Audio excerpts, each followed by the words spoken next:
así que lo voy a grabar. Y después les mando el link y lo subo al campus también. Repito entonces, de alguna pregunta que quieran hacer a Yelena o Nahuel, que no estuvieron la otra vez. Porque hablamos más que nada de cuestiones administrativas, que se hizo largo, y bueno, cuestiones así de académicas, un resumen de cómo está la cosa, y por qué eran las clases virtuales y todo ese tipo de cosas que ustedes ya, bueno, más o menos lo saben por los mails que recibieron. Y nada más que eso. Después en la segunda parte de la clase empezamos a ver el tema 1 del campus, que es Saussure, pero muy poco, digamos, y ahora lo podemos empezar a repasar incluso y a avanzar un poco más, ¿no? Recuerden también que esto es un Zoom, que bueno, se corta a los 40 minutos y entonces con el mismo link entramos por otros 40 minutos. Por ahora no tengo otra. Porque en efecto el Google Meets no graba, el gratis no graba. Entonces no, prefiero el Zoom, así podemos grabar y quedarnos con la clase para consultar o, como decía antes, para repasar, qué sé yo. Sobre todo ahora que empezamos con los temas, ¿no? Los temas concretos. Así que si tienen una pregunta, podemos empezar. Incluso también en el caso de Bruno Lara, también, más vale, ¿no? Si quieren preguntar algo o retomar algo, si leyeron algo, etcétera, ¿no? Pero bueno, vimos Profe, un poco. Sí, escucho. yo leí el PowerPoint que mandaste, que está en la plataforma, el Ah, sí. de Azul, eh, que me quedó más claro que el texto, como que el texto se me complicó un poco más, lo quise leer, pero ahora voy a ver si lo puedo volver a leer porque es un poco difícil. Sí, está bien, está muy bien, está muy bien. Bueno, la idea era un poco esa también, ¿no? Digamos, tener el texto original para que tengan la experiencia de leer el original, como se hace en la universidad, digamos, que se trata de leer siempre el original en la medida de lo posible, ¿no? Si está traducido, si está completo. De todas maneras, es difícil, es muy denso. Saussure tiene su propia forma, digamos, de explicar las cosas. En algunos casos se hace difícil por el vocabulario también que usa. Es, dentro de todo, bastante claro, pero cuesta. Por eso está el PowerPoint. Habíamos visto que era un recurso de apoyo, que por ahí no todo tiene importancia tampoco, pero bueno, es útil. Después están los videos que yo filmé, asincrónicos, digamos, videos que están en el campus, que también se pueden utilizar. Y bueno, lo principal, la clase, que acá es donde podemos extendernos en lo que realmente es lo más sustancial. Así que tienen todos esos elementos para sumar, digamos, y para poder hacer las actividades o la guía de actividades, que está también en esa parte. Para la mayoría de las preguntas, por ejemplo, ¿no? Para elegir alguna, contestarla y mandármela para que yo la corrija, antes del parcial, digamos, para que tengan esa posibilidad. No lo quiero hacer obligatorio, pero sí que por ahí traten ustedes mismos de contestar esas preguntas, porque de hecho el parcial van a ser esas preguntas más o menos cambiadas de redacción o dadas vuelta, pero otra cosa no hay. Las preguntas sirven también como guía de lectura, y también hay algunas que son más importantes que otras, en cuanto al tema, ¿no? Pero bueno, esos son todos recursos que tienen ahí partiendo de las clases, sincrónicas, perdón, estas, ¿no? Las tenemos como base. Y después, bueno, el original de Saussure como una dificultad máxima y el PowerPoint como una dificultad mínima, ¿sí? La clase está en el medio, digamos. La clase trata de bajar un poco el texto de Saussure, pero profundizando bastante en el tema. Prefiero, como decía la otra vez, profundizar en el tema, en ciertos temas importantes, y no extenderme en un montón de temas que por ahí los pueden ver en el PowerPoint o en mis videos, y son por ahí menos importantes, pero que bueno, ya vamos a ir bien. Que se puede entender más fácil también, en cierto sentido, pero lo principal es empezar, bueno, como empezamos la otra vez, ¿no? lo que planteamos de Saussure respecto de la primera distinción que hace dentro del lenguaje. Sí, escucho. Ah, bueno, no tenés el micrófono abierto, no importa.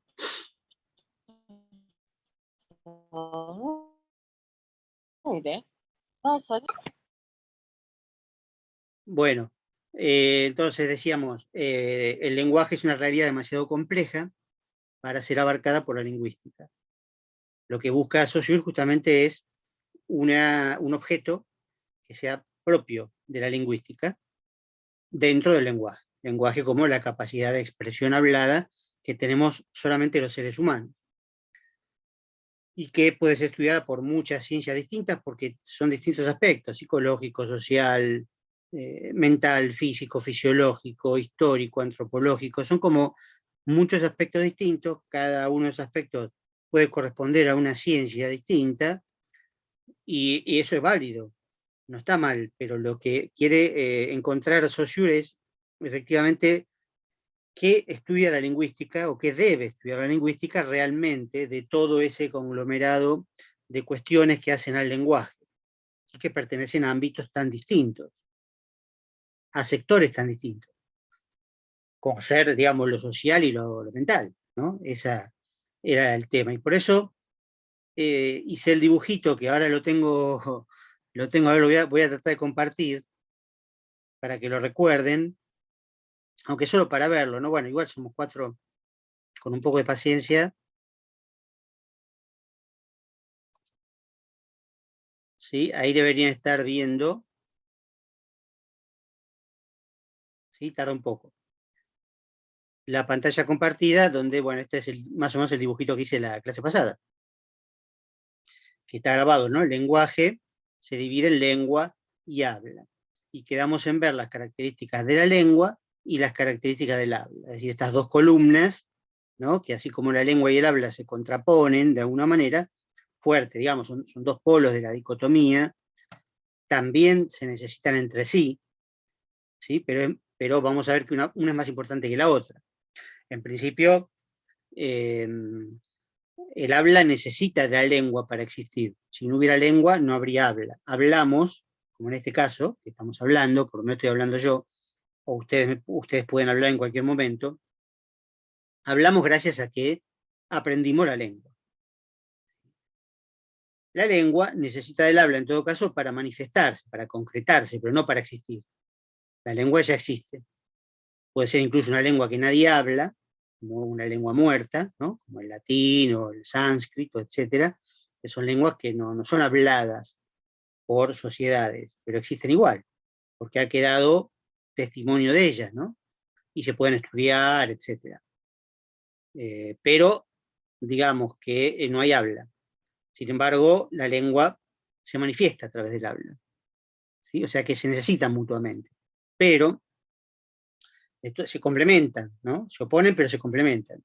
Sin embargo, tenemos que verlas en principio como opuestas. Y los rasgos estos que están acá, que yo dibujé puntitos solamente para que se vayan llenando después, ¿no?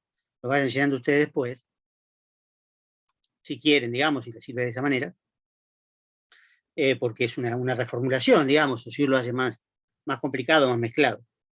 Pero bueno, hacerlo así queda como más claro, ¿no? En dos columnas. Esas características que van en cada una de las columnas también son opuestas. ¿Sí? También son opuestas. Por ejemplo, no sé si ya habíamos empezado con esto, creo que no. De todas maneras, no viene mal si ya habíamos empezado a repasarlo. Una primera característica importante: la lengua es social. ¿Sí? La lengua es, para Saussure, una institución social, como otras instituciones, digamos, parecida a otras instituciones, como pueden ser el parentesco, la religión, las leyes, la escuela, ¿no? Son instituciones. Eso quiere decir que pertenecen a la sociedad, y ningún individuo las puede cambiar por sí mismas, por sí mismo, ¿sí? Ningún individuo tiene el poder de cambiarlo. Puede ser que cambien con el tiempo, y vamos a ver que la lengua cambia, pero cambia solamente con el tiempo, muy a largo plazo, ¿sí? Pero en principio nos interesa ver la lengua como algo social. compartido por el grupo de hablantes de esa lengua. En este caso, por ejemplo, nosotros somos un grupo de hablantes de castellano que compartimos esa lengua, ¿sí? Más allá de las diferencias que pueda haber en el conocimiento de la lengua. Saussure dice, bueno, no todo el mundo posee el mismo conocimiento, nadie posee la lengua en su totalidad, pero sí lo suficiente como para comunicarse.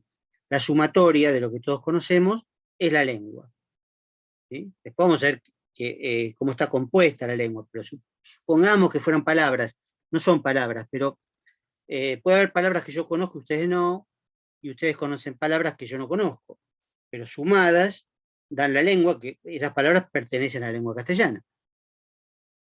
Yo conozco algunas, ustedes conocen otras, ¿sí? Algunos conocen más, otros conocen menos. Esto como ejemplo, digamos, ¿no? Para que vean que la lengua es común a toda la sociedad que la habla, que la utiliza. ¿Mm? Dice también Saussure que es un tesoro social, un patrimonio social, ¿no? El patrimonio en sentido de herencia incluso, ¿no? Porque la lengua se transmite de generación en generación prácticamente igual, ¿sí? Siempre igual, no se altera, ¿sí? Eso, como decíamos antes, solo se produce la alteración, el cambio, a lo largo de mucho tiempo, pero no se perciben los cambios. El latín se transformó en castellano, se transformó por supuesto en francés, en rumano, en italiano, en catalán, en un montón de otras lenguas, pero eso fue un proceso lento, muy lento, e incluso imperceptible. Si no es que los tipos se fueron a dormir hablando latín y al otro día se levantaron hablando castellano. No es así. Es algo que sucede a lo largo del tiempo. Y el castellano, en el futuro, quizás también se transforme en otra lengua que no podemos saber cómo hacer o cuál va a ser o cómo se va a llamar. No tenemos idea. Podemos quizás pensar, prefigurar, hacer algún tipo de pronóstico sobre pequeños cambios que pueden ocurrir, pero eso desde ya que no lo vamos a ver. Entonces la lengua pasa de generación en generación. Es social, se transmite dentro de la sociedad a las próximas generaciones. Se aprende en la sociedad, ¿sí? Es decir, la aprendemos incluso pasivamente, porque cuando uno nace en una determinada sociedad, familia, generalmente uno nace dentro de una familia, generalmente, ¿no? En la mayoría de los casos, en una familia, en una sociedad, aprende la lengua, aprende a hablar, pero ese aprendizaje, bueno, es porque existe la lengua. Y bueno, lo aprende de manera pasiva, no es que uno elige o no elige, o le preguntan si está de acuerdo o no está de acuerdo. Puede ser que aprenda dos lenguas, que sea bilingüe, que sea trilingüe. Bueno, es dudoso, no se sabe muy bien, los lingüistas no se ponen de acuerdo sobre si hay bilingües de nacimiento. Generalmente hay una lengua materna, llamada materna, ¿no? Y es la lengua que se habla en la familia y que uno aprende. Pasivamente, ¿sí? Es decir, uno no hace nada, la aprende, la absorbe y después la utiliza para comunicarse. Eso es la lengua, el carácter social de la lengua. Muy importante con una serie de consecuencias que, bueno, después vamos a retomar, por supuesto. Cada una de las características tiene consecuencias y es importante a su modo y a su nivel. Pero fijémonos en el otro lado, en la otra columna, ¿no? La columna de la derecha, ¿no? Que pusimos ahí, habla. Si la lengua es social, el habla es individual, ¿sí? La lengua es transindividual, ¿no? Está más allá del individuo. En cambio, el habla no. El habla es un fenómeno individual. Yo hablo en este momento como individuo. Ustedes también pueden hablar como individuos, ¿sí? Eso es algo completamente distinto. Implica toda una serie de cosas que después, por supuesto, vamos a seguir viendo en las columnas hacia abajo. Pero es algo completamente distinto. Ahora, de todas maneras, ese individuo, nosotros, ¿no? Como individuos, podemos hablar gracias a la característica social de la lengua, es decir, que aprendimos la lengua de manera social. Como se dice a veces en la las teorías pedagógicas, la socialización, ¿no? Nosotros nos socializamos en la familia, en un grupo de amigos, en la escuela, etc. Y ahí vamos aprendiendo la lengua. Y gracias a eso podemos hablar, pero al hablar estamos hablando como individuos, ¿sí? Si la lengua es social, el habla entonces es sí un fenómeno puramente individual, ¿sí? O que se da entre individuos también, puede ser, porque uno puede hablar solo también, ¿eh?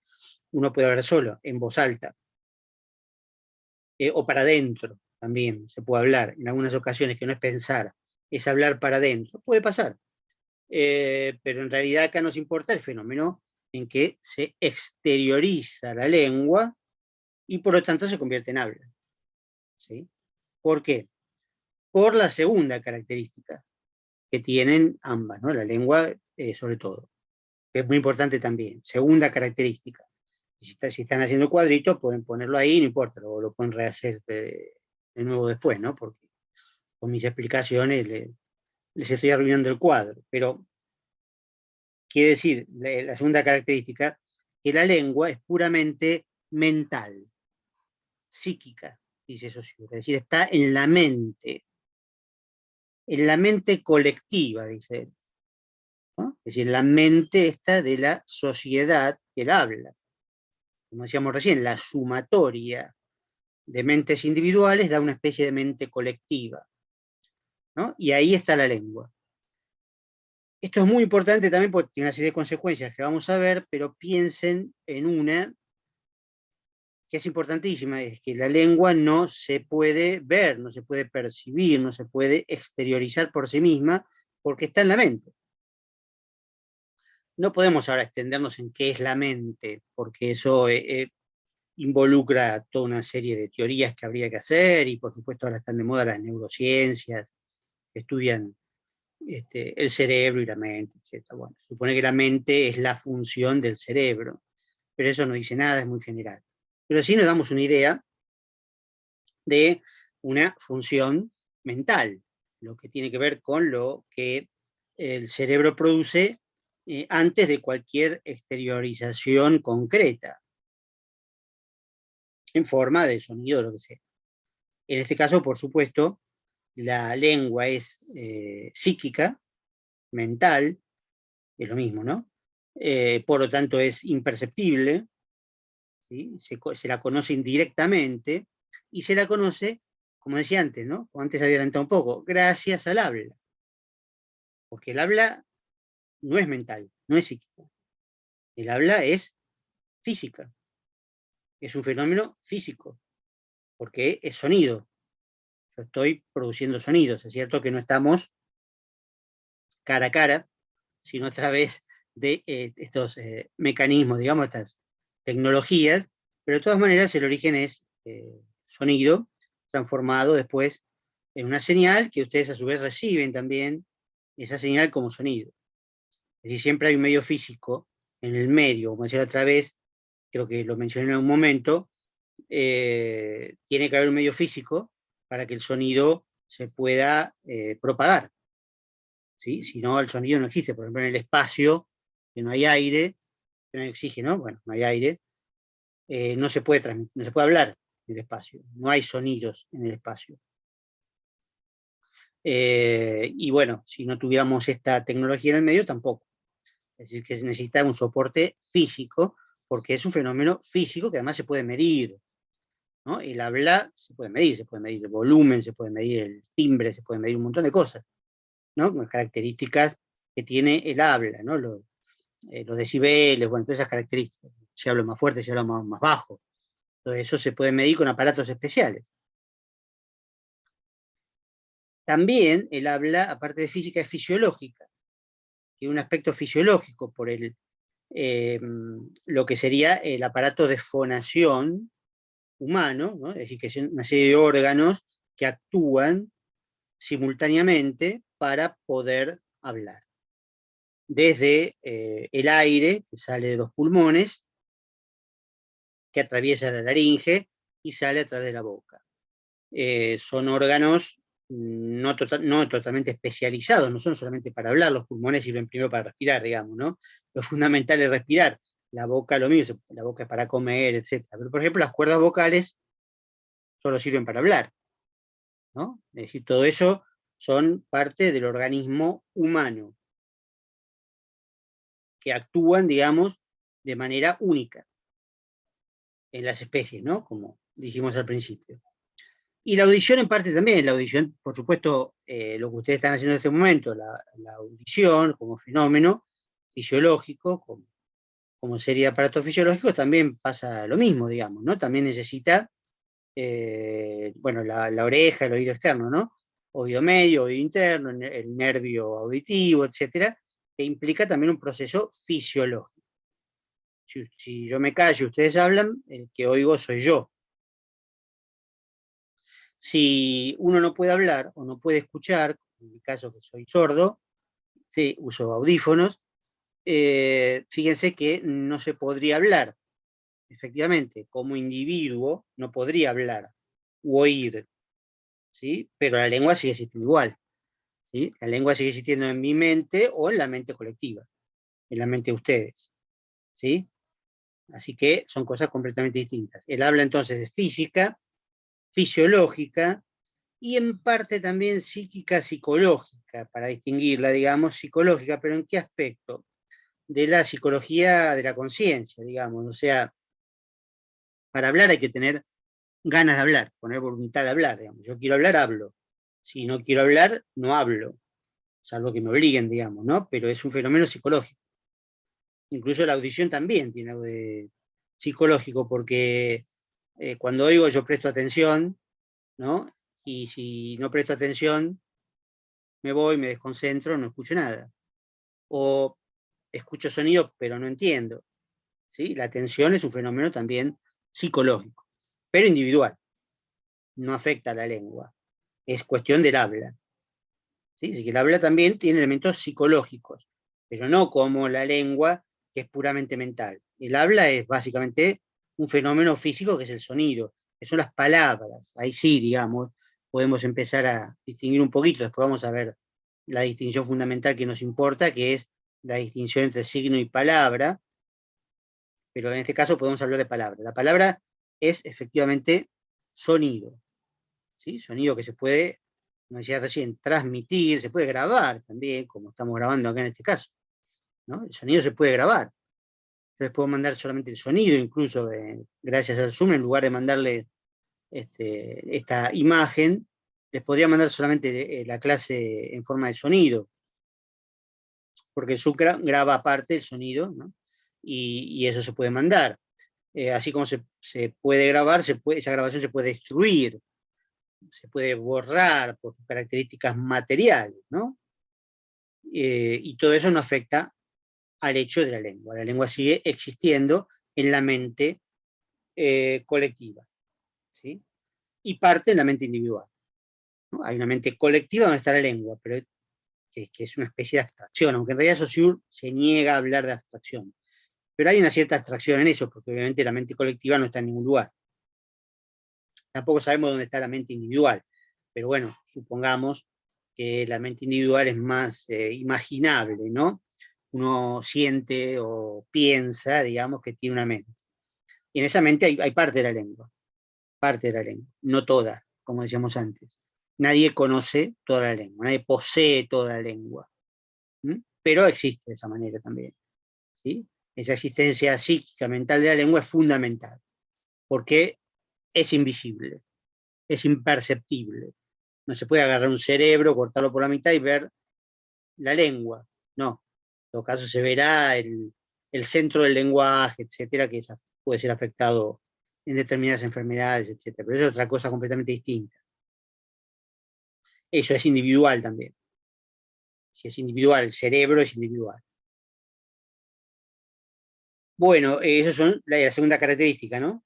Segunda característica. Tercera característica, también muy interesante, recién un poco la adelanté, un poquito me adelanté en ese sentido.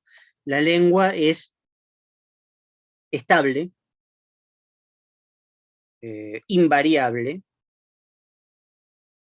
inmutable, dice Saussure también. Después vamos a, si tenemos tiempo, explicamos un poquito más la cuestión de la mutabilidad, la inmutabilidad, pero hay un video que hice sobre ese tema también, ¿no? Que es bastante fácil. Pero acá me interesa enfatizar el hecho, que ya había adelantado, de que la lengua no cambia a corto y mediano plazo. Cambia solo a muy largo plazo, ¿sí? Por muchas razones que, bueno, eso es después para especificar si tenemos tiempo, pero lo importante es entender esto.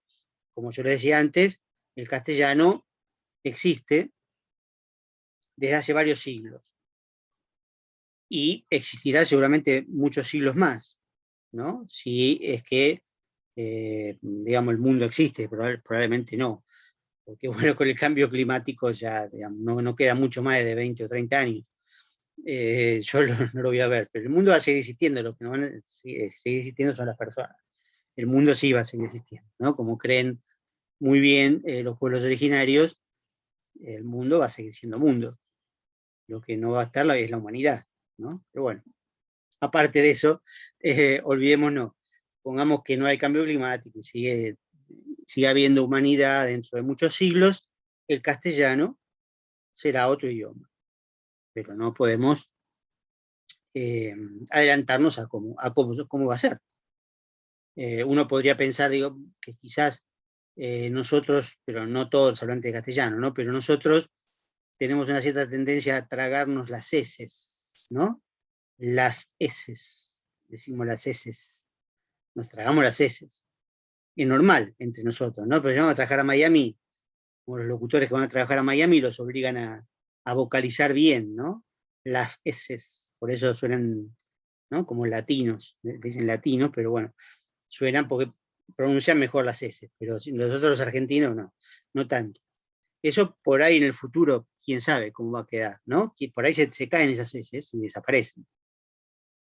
O la D final, tampoco la pronunciamos la D final, como se pronuncia, digamos, no decimos bondad, ¿no? O ciudad, felicidad, ¿no? Que esa es, digamos, la pronunciación correcta de la D final, ¿no? Decimos bondad, felicidad, es como una T, es más sorda, o directamente como una A larga, ¿no? Felicidad, ¿no? Pero la D realmente no la pronunciamos al final de una palabra. Bueno, quizás en el futuro también esa D desaparezca. Pero fíjense que si pasa eso, son cambios muy pequeños. Esos cambios justamente entran por el habla, ¿sí? Y si permanecen durante mucho tiempo, junto con otros cambios, bueno, entonces va a cambiar la lengua, ¿sí? Entonces, decimos, por un lado, la lengua es estable a largo plazo, ¿sí? Perdón, a corto y mediano plazo.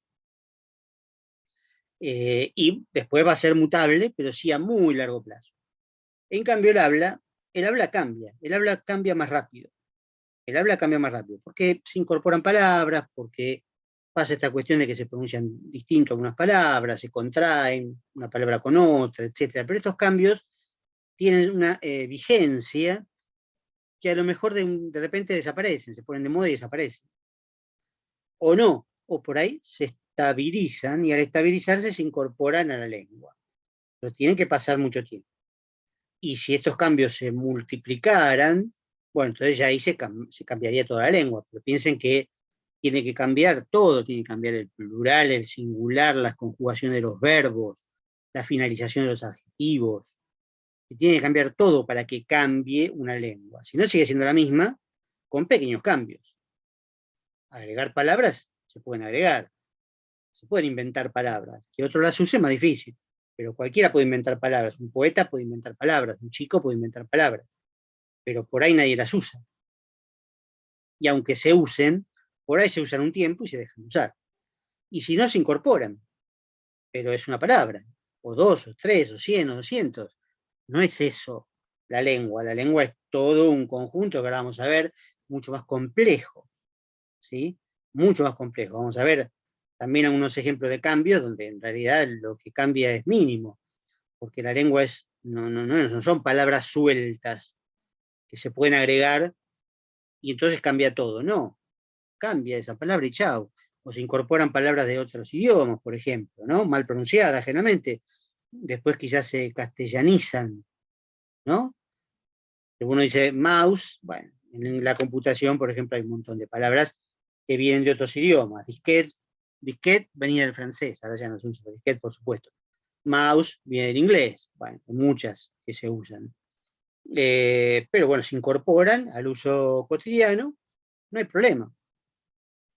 Eso, digamos, no cambia el conjunto de la lengua, ¿sí? Que por otro lado, mouse es ese objeto en particular. Pero recuerden que hablamos de otra cosa que objetos. Ahora vamos a ver esto cuando lleguemos a la próxima definición, que es la más importante, porque nos abre a lo que queremos llegar, por lo menos esta clase, que es a la noción de signo, ¿no? Que la materia se llama semiología, ¿no? Estudio de los signos, pero hay que ver qué son los signos, por lo menos para Saussure.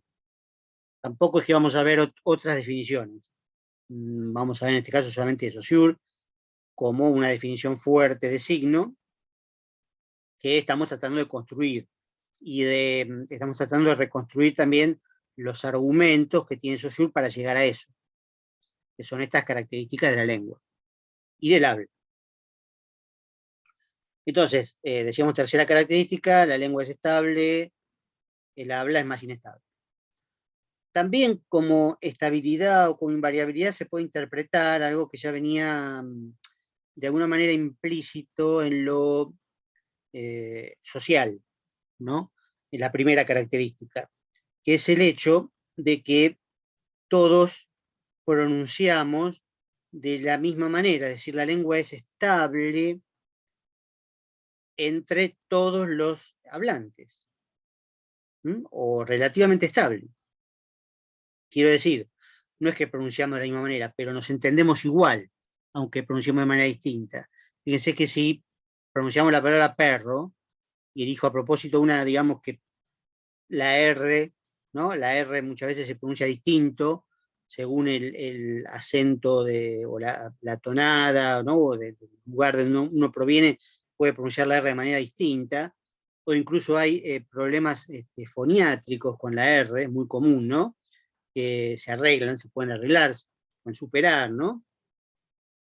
Y sin embargo, igual, aunque digamos que no tengamos ninguna variante tan fuerte, todos lo pronunciamos distinto, la palabra perro, ¿sí? Con pequeñas diferencias, muy pequeñas diferencias, en realidad, pero que pueden ser captadas por un aparato especial, ¿no?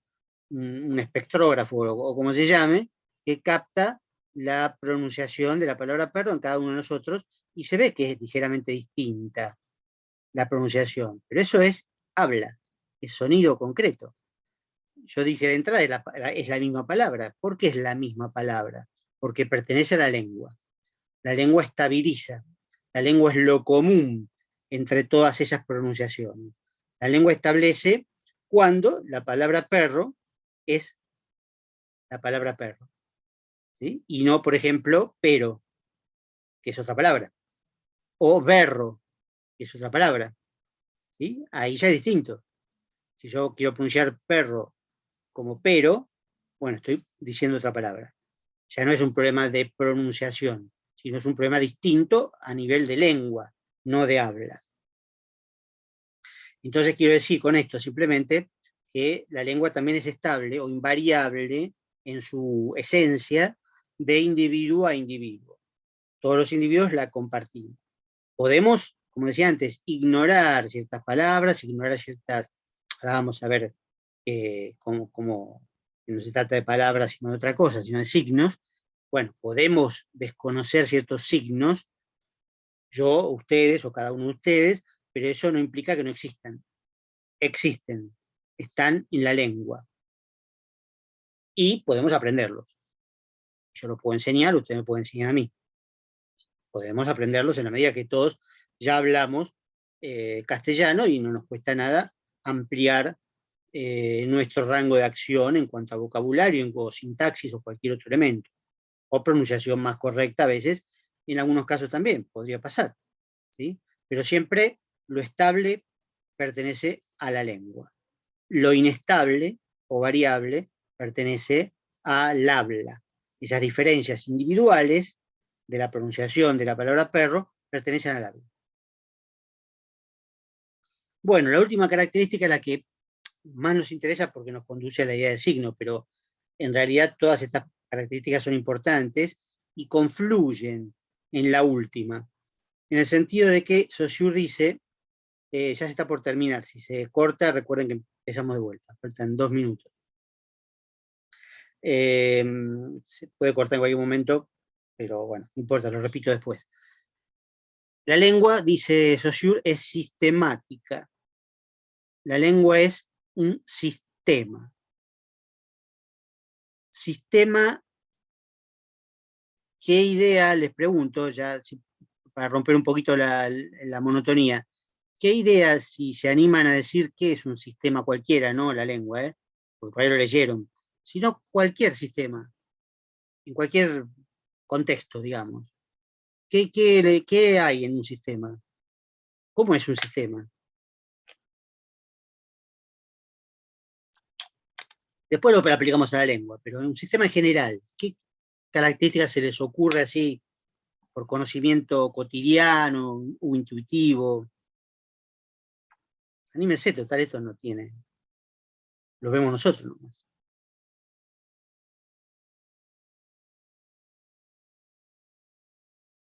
Bueno, se corta. Si se corta, piensen un cachito y cuando retomamos, a ver si se animan a tirar algo. Es bastante sencillo pensar en un sistema cualquiera, ¿no? ¿Qué características tiene? 2 o 3, no muchas, no hace falta infinidad de características, pero sí en algunas cosas que son importantes, sin la cual no sería un sistema, ¿no? Puede ser un sistema de pesas y medidas, puede ser un sistema organizativo de algo, un sistema de leyes, un sistema de comportamiento, un sistema de reglas morales, no sé, cualquier cosa. Cualquier cosa que sea un sistema, una estructura, ¿sí? Que son casi sinónimos, ¿no? Sistema, estructura, son casi sinónimos, ¿no? Una estructura puede ser material,